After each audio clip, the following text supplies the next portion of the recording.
হ্যাঁ ভাই, কোথায় তুই? এই তো সিঁড়ির সামনে দাঁড়িয়ে আছি। তুই কোথায়?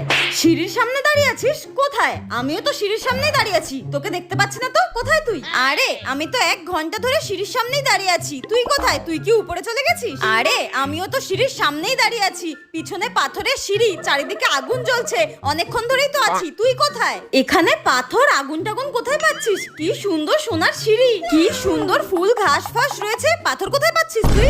আরে তোর বাপ এখানে সোনার সিঁড়ি বানিয়ে দিয়ে গেছে নাকি ঘাস ফুল দিয়ে? এখানে আমি গরমে ঝলসে সিদ্ধ হয়ে যাচ্ছি আর ও নাটক মেরে যাচ্ছে। গরম লাগছে? কি বলছিসটা কি তুই? এখানে আমার ঠান্ডায় গা হাত পা জমে বরফ হয়ে যাচ্ছে আর তোর গরম লাগছে? ছ্যাঁচড়ামো বন্ধ কর, তাড়াতাড়ি বল কোথায় আছিস। এক্ষুনি যমরাজ চলে আসবে, তারপর বুঝবি ঠালা। যমরাজ? আরে কি বলছিসটা কি তুই? স্বর্গে আবার কবে থেকে যমরাজ আসা শুরু করলো? তুই কুত্তার বাচ্চা, তুই স্বর্গে পৌঁছে গেছিস? তার মানে আমি মরার পর স্বর্গে আর ও নরকে গেছে।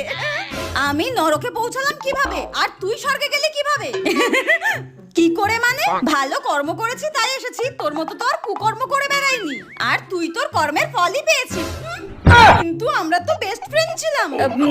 এবার ফোনটা রাখ, আমি একটু স্বর্গটাকে পুরো ঘুরে দেখবো, বুঝলি? ভালো মন্দ কত খাবার খাবো, তুই এবার রাখ, ঠিক আছে? আরে পরশুদিনে তো তুই 51 নম্বর বয়ফ্রেন্ড চেঞ্জ করলি। প্রতিটা ছেলেকে বিয়ের প্রতিশ্রুতি দিয়ে একটা ছেলেকেও তুই বিয়ে করিসনি। প্রতিটা ছেলের জীবন নষ্ট করেছিস। তুই কি করে ভালো কর্ম করিস রে? তাও তুই স্বর্গে গেলি আর আমি নরকে। তুই এবার রাখ, ওকে বাই, টাটা। আবে শোন, ফোন কাটবি না, দাঁড়া দাঁড়া। আমাকে এখন এই নরকে থাকতে হবে, তারপর আমাকে গরম